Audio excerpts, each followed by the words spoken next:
Всем аньян, с вами Гордемка, и недавно я обещала показать вам, как создавался легендарный косплей Hogwarts Legacy. Это видео посвящено именно этому. Начну с того, что изначально мы планировали найти нужные мантии и заказать их, но позже в нашем телеграм-канале мне показали новые мантии в стиле игры. Найти такие в интернете, естественно, было невозможно, поэтому единственным верным решением было создать их самим. Так мне пришла в голову безумная идея. А что если создать мантию 5 в одном?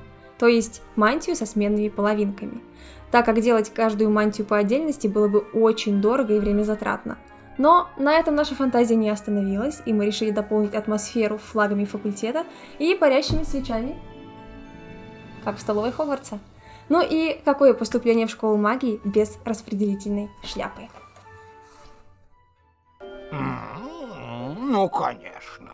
Итак, первые 2 дня у нас ушли на походы по магазинам в поисках нужных оттенков и видов тканей, фурнитуры и других материалов.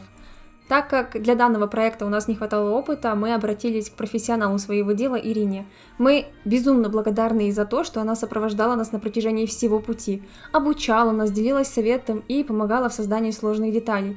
Без нее этот косплей бы не получился. После того, как разобрались с выкройкой для нашего будущего изделия, мы приступили к нанесению узора на ткань, так как у этих мантий особый текстурный принт, который нам хотелось повторить. Наносили его при помощи заранее нарисованного и вырезанного из картонки трафарета. Тут мы столкнулись с очередными трудностями, так как далеко не каждый карандаш рисовал по ткани, а те, которые рисовали, быстро стирались. По итогу, что мы только не пробовали, и карандаш, и ручки, и мыло, от которого впоследствии все дружно чихали, но по итогу плюнули и рисовали ручкой, так как ею было удобнее всего.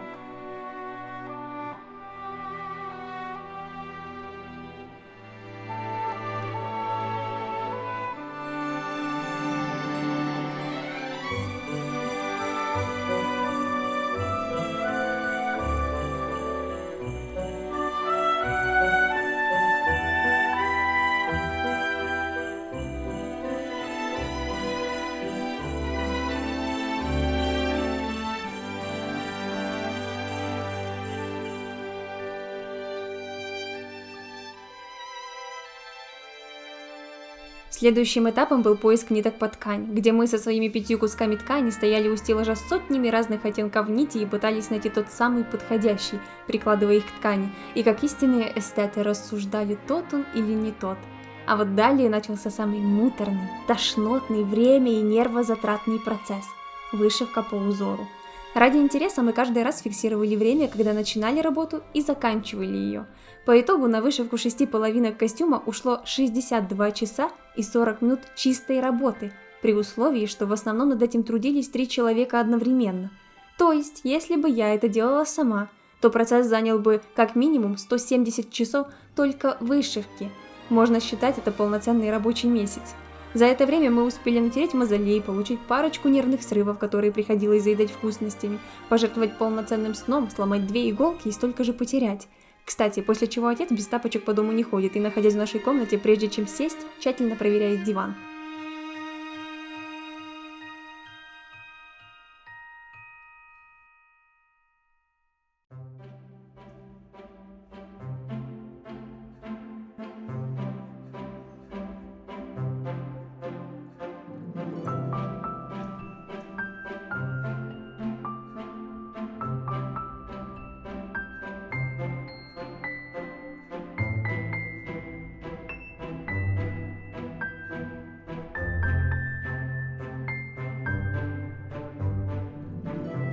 Ну, а вот, собственно, результат наших многочасовых мучений.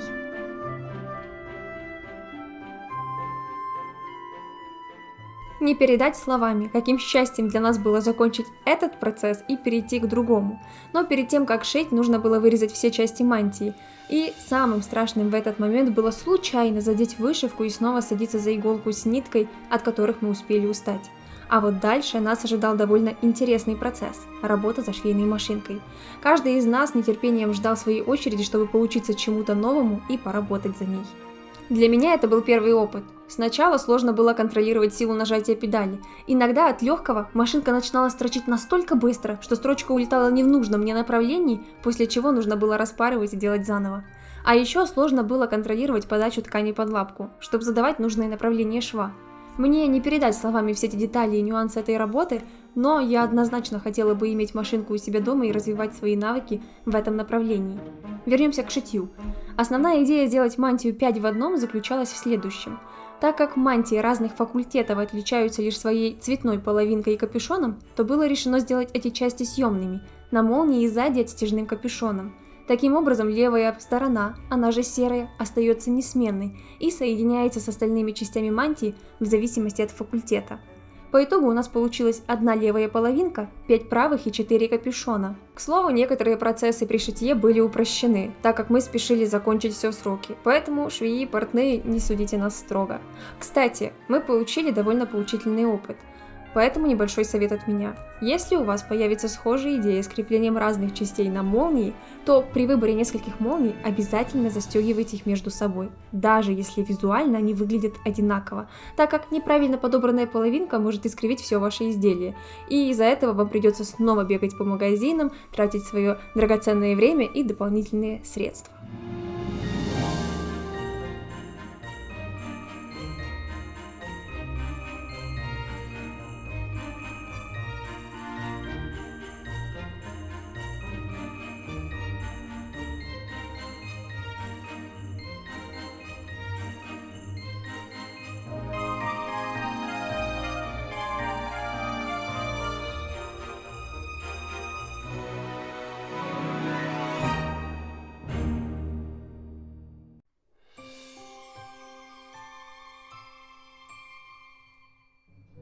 Одним из завершающих элементов в изготовлении мантии стали люверсы. Это такие колечки, через которые пропускается шнурок, а вставляются они при помощи специального приспособления.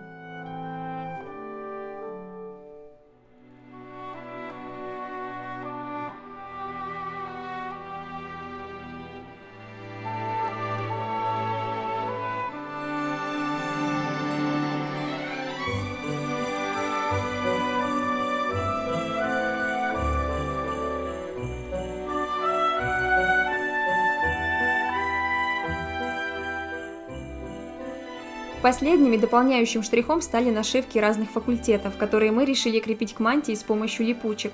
Для их создания мы купили пяльцы, чтобы было удобнее вышивать, и подобрали нити нужных цветов, после чего нарисовали эмблемы факультетов на ткани и приступили к вышиванию.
После этого мы занялись изготовлением кофты. Нам очень хотелось повторить ее максимально схожей к той, что представлена в игре, из-за чего пришлось знатно помучиться с воротником и особенно с нашитыми на нем вставками. Их приходилось распарывать, делать тоньше и перешивать, так как с первого раза не угадали ширину.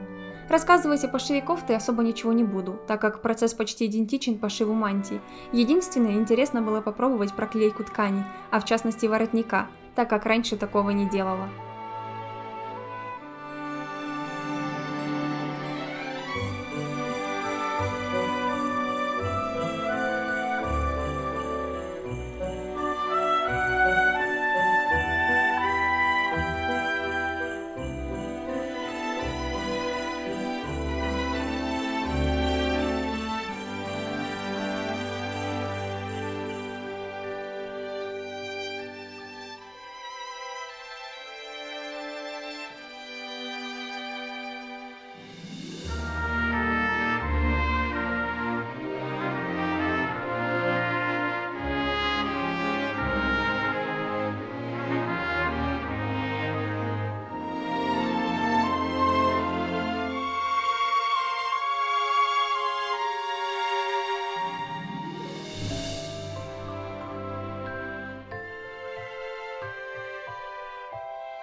На этом изготовление непосредственно одежды из игры завершилось, и мы приступили к созданию декораций и реквизита для стрима.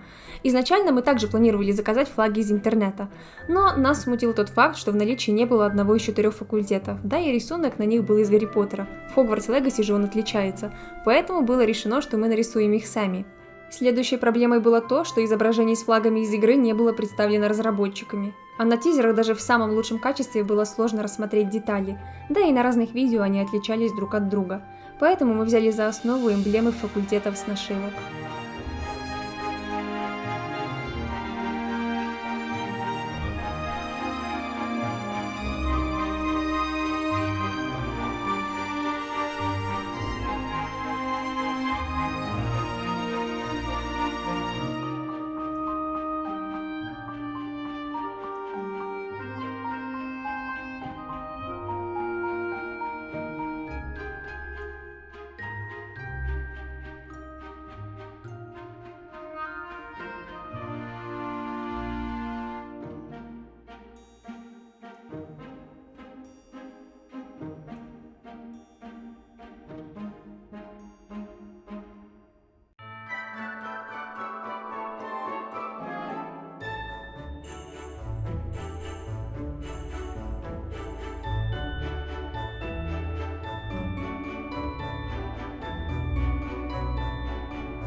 Видео создания шляпы почти нет, так как делалось она в последний день и руки у всех были заняты работой. Есть только маленький урывок, снятый на телефон, но мы все равно покажем вам, из каких частей она состоит. Хотя даже сейчас шляпа недоработана так, как должна была быть.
По итогу создание косплея заняло у нас 20 дней и приблизительно 8200 гривен. А вот и результат нашей работы.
Хочу выразить свою благодарность тем, кто помогал мне воплотить эту идею в жизнь. Спасибо Ирине за помощь и обучение. Спасибо Насте и Никите за то, что делали этот косплей со мной и моим близким за их поддержку. А также большое спасибо Марке, Чародей Кирилл, Руслан, Раскол, Просто Влад, Play Games, Максимка, Егор, Артем Сом, Никита, Артем Исаев, Виталий и Ашот за то, что поддержали денежкой создание этого косплея. А еще спасибо всем, кто поддерживает наш канал, и тем, кто досмотрел это видео до конца. Я очень рада хоть немного поделиться с вами процессом создания этого косплея, так как для меня все было в новинку и очень интересно. Хотя местами возникало желание закрыться в комнате на ключик и не выходить так с недельку, из-за давления не успеть все в сроки. Но я очень горжусь результатом, и мне до сих пор не верится, что это сделано нами. Идея, которая казалась безумной, воплотилась в жизнь. Надеюсь, что и вам понравился результат. Кстати, это первое видео, где мы показываем, как делаем косплей, и было бы классно узнать, нравится ли вам такой формат и стоит ли его снимать в будущем. А я на этом буду прощаться. Не забывайте ставить лайки, подписываться на канал, оставлять свои впечатления о косплее и его создании в комментариях. Ну и в описании вы найдете плейлист прохождения Хогвартса в мантиях и наш телеграм-канал. Всем до скорой встречи, всем аньон, пока-пока.